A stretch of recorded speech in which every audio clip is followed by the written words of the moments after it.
Рита Хейворт – это не просто имя в истории Голливуда, это символ целой эпохи 40-х годов, когда женщины были желанными и красивыми, мужчины смелыми и сильными, а страсти неподдельными.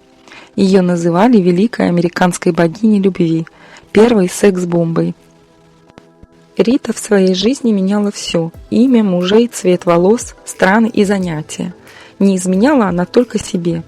Именно ее личность, сила ее характера, нежность души – все это позволило ей стать легендой целого поколения, вытеснив из сердец и памяти своих современниц, нередко более красивых и более талантливых. Лану Тернер, Хэдди Ламар, Бетти Грейбл. Она долго шла к своей вершине, но когда она покорила ее, весь мир лежал у ее ног. Та, которую будут помнить под именем Риты Хейворт, родилась в Бруклине 17 октября 1918 года. Ее звали Маргарита Кармен Кансино. Ее родителями были профессиональные танцоры. Отец Эдуардо Кансино – профессиональный исполнитель фламенко, родом из Испании. Когда-то покорил сердце полуангличанки, полуирландки Вольги Хейворт, сбежавшей из дома ради карьеры танцовщицы в ревю. Будущая жизнь Маргариты была предрешена. С 3 лет она училась танцевать, в 6 вышла на сцену в составе семейного ансамбля «Семья Кансино», а в 12 уже выступала по ночным клубам с испанскими и латиноамериканскими танцами. Для образа страстной испанки каштановые волосы Риты пришлось покрасить в черный цвет, а все остальное дала ей природа. Пухлая фигурка и яркий макияж делали Риту похожей на взрослую, а ее непринужденная сексуальность заводила зрителей сильнее алкоголя. Эдуардо представлял ее публике как свою жену, и в какой-то степени это было правдой. Через много лет Рита призналась своему мужу Орсону Уэллсу, что отец, решив, что его дочери для успешных выступлений необходим сексуальный опыт, спал с нею, когда ему надоело ее бить. Вольга Кансино в это время сидела дома с 2 детьми на руках, в состоянии постоянного опьянения. И через много лет Рита ненавидела своего отца как человека, но очень ценила как профессионала. Она даже пригласила его хореографом в один из своих фильмов. Тем не менее, полученная в детстве психологическая травма давала о себе знать всю оставшуюся жизнь. Во время одного из выступлений юную танцовщицу заметил агент компании Fox. Она подписала контракт и под именем Риты Кансино снялась в нескольких малобюджетных фильмах в ролях экзотических танцовщиц. Рита никак себя не проявила, и контракт не был возобновлен. Но Рита и особенно ее отец уже привыкли к кинематографу.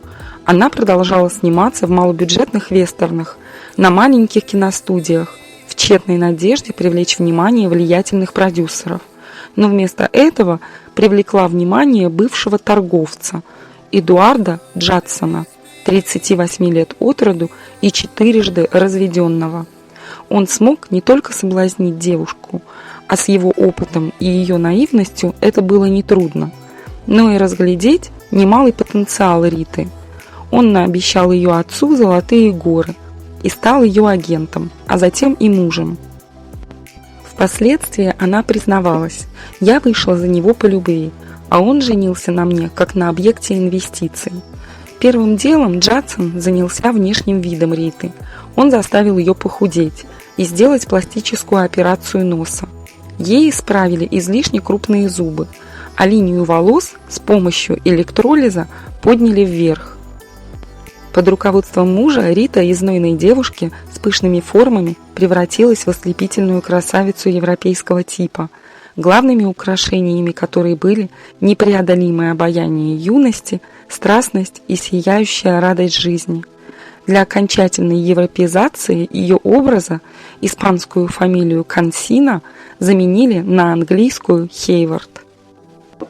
Когда обновленная Рита пришла на студию Columbia Pictures, с ней тут же подписали контракт на 7 лет. Поначалу Рита снова должна была играть маленькие роли в дешевых картинах, пока на нее не обратил внимания сам президент Columbia Гарри Кон. В то время киностудия Columbia только начинала набирать обороты, и ей было жизненно необходимо заиметь настоящую звезду. Кон понял, что именно Рита Хейворт со временем может затмить всех голливудских кинобогинь, и усиленно начал делать из Риты звезду. Он велел режиссеру Говарду Хоуксу взять ее в фильм «Только у ангелов есть крылья», где главную роль исполнял сам Кари Грант. Рита с честью выдержала испытание. С этой роли начался ее путь к славе. С тех пор, как для роли в фильме «Земляничная блондинка» Рита покрасила волосы в рыжий цвет, она стала считаться самой сексапильной актрисой в стране. А после роли очаровательной и раскрепощенной Доньи Соль в ленте «Кровь и песок» Рите был присвоен титул богини любви Америки. Рита воплощала собой идеал каждого мужчины. Соблазнительная, но не навязчивая, живая, но скромная, страстная, но нежная, божественно красивая, но в то же время понятная и простая. В отличие от привычных голливудских роковых женщин и холодных красавиц, Рита была живая, теплая, с чувством юмора и огромной жизненной силой. Рыжие волосы вошли в моду. Отныне и на долгие годы именно рыжие волосы стали считаться признаком неудержимой, непобедимой, всепобеждающей сексуальности. Ее фотографии украшали страницы популярнейших журналов США. Самый известный ее снимок, сделанный Бобом Лэндри и появившийся на обложке журнала Life 11 августа 1941 года, Рита в роскошном неглиже сидит на кровати, произвел эффект разорвавшейся бомбы. Журнал разошелся тиражом более 5 миллионов экземпляров, и практически у каждого американского солдата над кроватью была пришпилена фотография Риты Хейворт. Говорили, что фотокамера, в отличие от кинокамеры, ее не любила, и половина ее очарования пропадала. Но даже этой половины хватало, чтобы Риту Хейворт полюбили так, как никогда и никого. Она была настолько популярна, что Гарри Кон принял беспрецедентное решение давать ей самые лучшие сценарии, но снимать Риту только в одном фильме в год. Объяснял он это просто. На фильмы с Ритой ходят зрители толпами и пересматривают по несколько раз, так что нет необходимости тратить лишние деньги на съемки и лишний раз перетруждать актрису. Говорят, Гарри Кон влюбился в Риту с первого взгляда, но она все время отказывала ему, даже несмотря на то, что ее собственный муж всеми силами пытался уломать ее отдаться Кону. Гарри не стал настаивать, вместо этого пытался завоевать Риту, предоставляя ей лучшие роли, лучшие условия, лучшие гонорары. Правда, за ней по пятам ходили его шпионы, блюдя ее нравственность и спокойствие босса. Именно Кон уговорил прославленного Фреда Астера сняться с нею в 2 фильмах, и Фред, признанный лучшим танцором мира, восхищенно называл Риту своей лучшей партнершей, восторгаясь не только безукоризненной техникой ее танца, но и великолепной выразительностью ее движений. Танцевала Рита действительно бесподобно, вот только пела она не своим голосом. Это была самая большая тайна киностудии «Коламбия».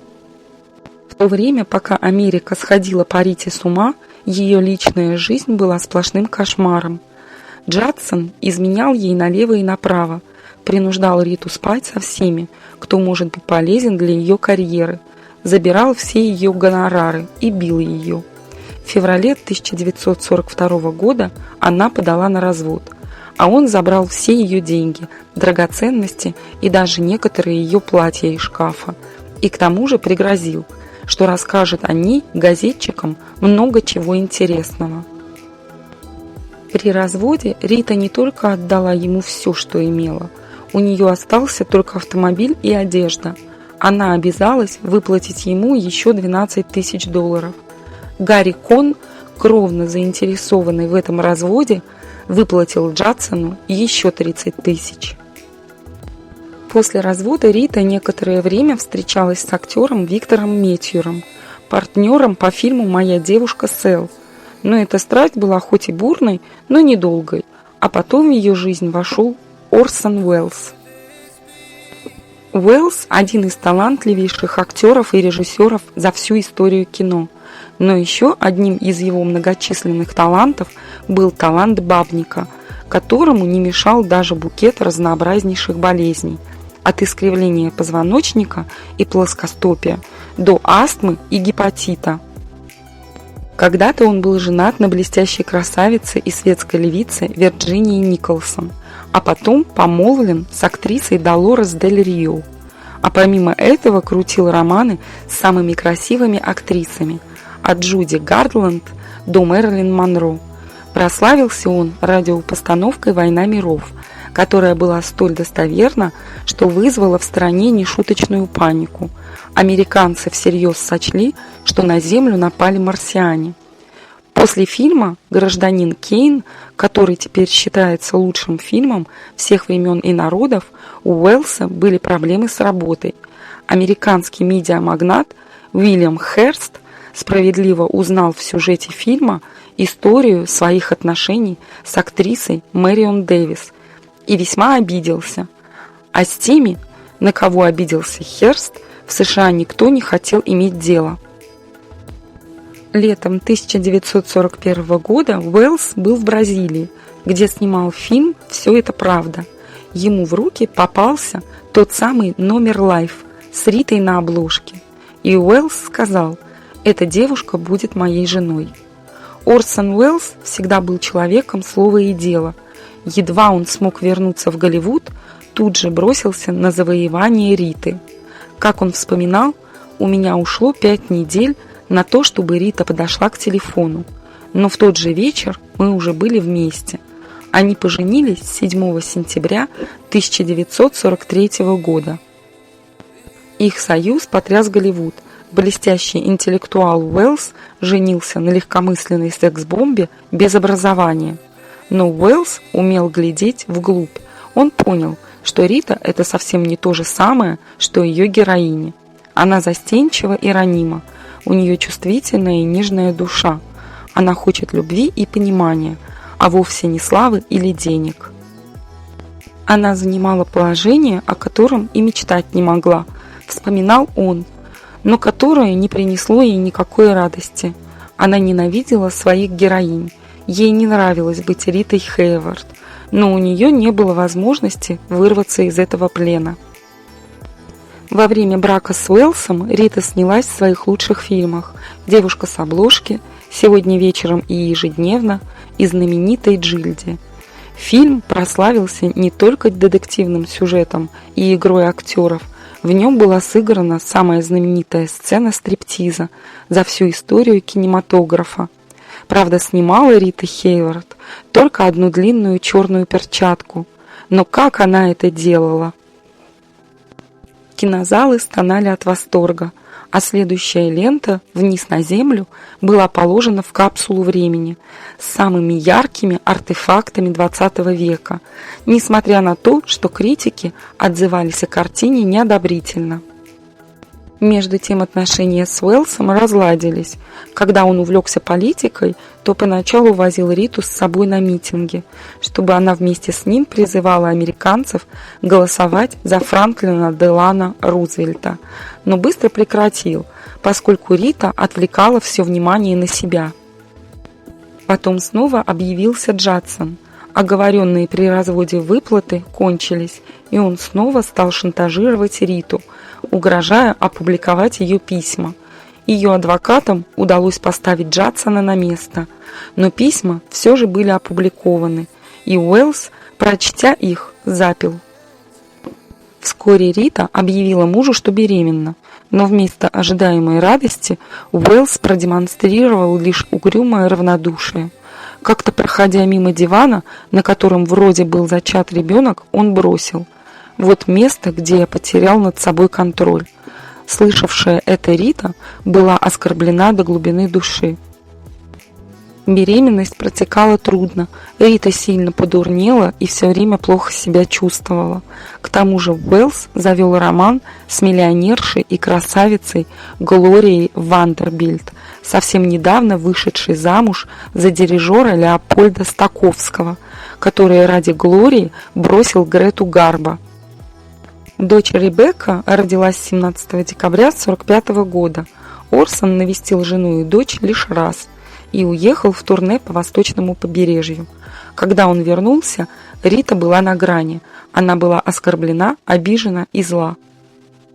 Пытаясь сохранить семью, Уэллс отвез жену на второй медовый месяц в Европу, но по возвращении снова ударился в загул. Рита терпела, пока могла, но в конце 1948 года они разошлись.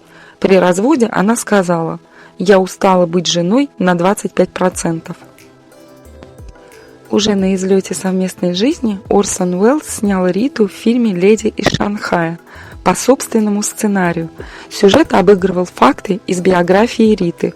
Ее героиня Эльза Баннистер замужем за человеком много старше ее, который грозит раскрыть ее тайну, в точности как Эдвард Джадсон.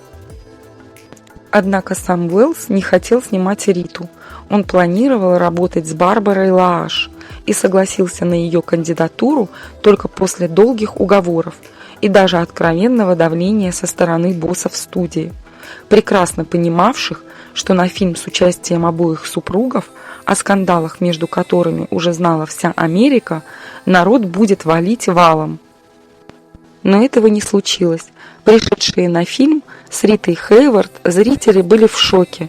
Рита стараниями Уэллса превратилась из жизнерадостной, сексапильной девчонки в холодную элегантную леди.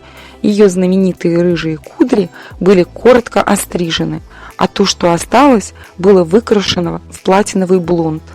Фильм провалился, его оценили только много лет спустя. Критики считают, что это был лучший фильм Риты как актрисы. Она доказала, что ей по плечу и серьезнейшие драматические роли, хотя это никого не интересовало. Уже в следующем фильме «Любовники Кармен» Рита снова предстает в привычном образе рыжеволосой сексапильной красотки. В мае 1948 года Рита Хейворт снова отправилась отдохнуть в Европу. Она пыталась отвлечься от переживаний последних лет, от съемок, от разочарований. Вокруг нее снова велись самые желанные мужчины планеты, среди которых был египетский король Фарух, шах Ирана и миллионер Аристотель Онасис. Но их всех обошел принц Али хан, невероятно богатый сын и мама мусульман-исмаилитов Ага хана III. Али учился на юриста, воевал во французском иностранном легионе, но его истинной страстью были породистые лошади и красивые женщины. В 1934 году он с первого взгляда влюбился в замужнюю Джоан Гиннес и тут же предложил ей выйти за него замуж. Она рассмеялась, но уже через 2 года стала женой Али хана. Однако женитьба не остановила любовные похождения Али. Его страстность и любвеобильность были невероятны. На Риту Али обратил внимание, увидев ее в Джильде, но в то время у него был роман с Памелой Черчилль, падчерицей премьер-министра. Но когда Рита приехала во Францию, Али бросил все и кинулся знакомиться с кинозвездой, в надежде немедленно с ней переспать. Однако с первой же встречи он понял 2 вещи. Рита не будет спать с первым встречным, даже если это принц Али, и что она гораздо больше, чем просто случайная знакомая. Попросту говоря, Али влюбился, а вот Рите он совсем не понравился. Однако она согласилась снова с ним встретиться, и Али применил хоть и не совсем честный, но безотказный прием. Зная, что Рита весьма суеверна и увлекается всякой мистикой, он подослал к ней цыганку-гадалку, которая нагадала Рите, что как раз сейчас она стоит на пороге новой любви, и ее судьба – недавний знакомый, смуглый красавец и богач. Рита поверила и бросилась в объятия Али хана. Сначала Али повез свою возлюбленную в Испанию, где на кориде в Толедо Тореадор даже преподнес ей в знак восхищения свежеубитого быка, а затем отправился вслед за ней в США, где их роман уже вызвал немалый скандал. В конце 40-х годов США оставались весьма пуританским государством, где внебрачные связи осуждались, а уж роман с женатым мужчиной, а Али был женат, расценивался как преступление против общества. Если раньше пресса была в подчинении у голливудских боссов и не писала ничего, что могло бы повредить репутации кинозвезд, хотя писать было о чем, в послевоенное время журналисты не желали закрывать глаза на жареные факты, если на них можно было сделать тираж. Доставалось всем, и женатому Фрэнку Синатре за роман с Авой Гарднер, и Ингрид Бергман, которая бросила мужа ради итальянского режиссера Роберто Росселлини, и Рите Хейворт за связь с мусульманским принцем. Студия под угрозой увольнения потребовала от Риты прекратить порочащую ее связь, но Рита лишь усмехнулась и вместо Али бросила Коламбию. Они с Али отправились в путешествие, сначала на Кубу, где Риту приветствовали как живую богиню, а затем в Лондон. Тут на них снова набросились журналисты. Каждый шаг влюбленных отслеживали папарацци, а затем снимки с гневными заголовками появились во всех газетах по обе стороны океана. Рита и Али скрывались в Швейцарии, где оказалось, что Рита беременна. Она была в растерянности, но Али заверил ее, что он женится на ней во что бы то ни стало. Он срочно развелся с женой, и 27 мая 1949 года состоялась их свадьба. Принц Али Хан взял в жены актрису Риту Хейворт, ставшую принцессой Ритой. Это был первый случай, когда голливудская актриса стала обладательницей столь высокого титула. На бракосочетании присутствовали 500 гостей, которые съели 50 фунтов икры и выпили 600 бутылок шампанского, слушая выступление Ива Монтана. Журналисты с упоением перечисляли подарки принца: чистокровные арабские скакуны, роскошные драгоценности, весившие столько же, сколько сама Рита, дорогие автомобили, антикварная мебель. И никто не знал, что накануне свадьбы Рита отбила телеграмму Уэллсу: «Приезжай». И он примчался к ней на грузовом самолете. На пассажирские рейсы билетов не было, простояв весь путь. Когда он вошел в номер Риты, она встретила его в постели. «Вот она я, женись на мне». Уэллс не воспользовался ее предложением, но всю ночь он провел с ней, выслушивая ее рыдания и успокаивая. Она прекрасно понимала, что Али не будет хорошим мужем, его сексуальные аппетиты слишком непомерны, а характер чересчур эгоистичен, чтобы беспокоиться о ком-нибудь кроме себя. Она оказалась права. Не прошло и месяца со дня свадьбы, как Али начал изменять Рите, а когда она родила дочь, названную Ясмин, дочь, а не сына, Али совершенно охладел к ней. Его отец, Ага хан, искренне симпатизировал Рите, пытался образумить сына, но все было бесполезно. Ага хан даже заблокировал счета Али, чтобы тот не смог тратить деньги на любовниц, но тот нашел выход. Он стал тратить деньги Риты. Все ее возражения были напрасны. Как истинный мусульманин, Али считал себя вправе полностью распоряжаться собой, своей женой, ее жизнью и ее деньгами. В конце концов Рита забрала детей и сбежала в США, где первым же делом подала на развод. У нее было разбито сердце, она была измотана и опустошена. Пытаясь развеяться, Рита снова уезжает в Европу. Сначала в Париж, а оттуда в Мадрид, где у нее был короткий роман с Тореадором, Луисом Мигелем Доминигином, бывшим любовником Авы Гарднер. Подобные путешествия по странам и постелям в актерской среде считались лучшим лекарством от всех проблем. Но Рите оно не помогло. Она хотела любви, а не секса, счастья, а не разнообразия, спокойствия, а не острых ощущений, Рита Хейворт, предмет мечтаний миллионов мужчин, никак не могла встретить того единственного, который бы сделал ее счастливой. Ежедневно на ее имя приходили сотни писем с предложениями руки и сердца, а она всю жизнь чувствовала себя одинокой. «Все мои мужчины ложатся в постель с Джильдой, а просыпаются со мной», — грустно говорила она. Рита всю жизнь выбирала не тех мужчин и всю жизнь не оставляла надежду на счастье. Вернувшись в США, Рита снова начала сниматься в кино. Гарри Конн был, пожалуй, единственным мужчиной в жизни Риты, который оставался ей верен в любых обстоятельствах. Рита была готова работать день и ночь, и Конн дал ей такую возможность.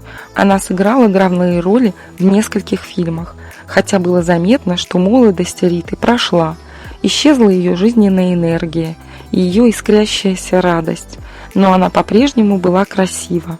А играла она даже лучше, чем в свои лучшие годы. Ее новый образ женщины с прошлым, женщины, у которой внутри больше, чем снаружи, оценили знатоки и верные поклонники, но не пресса.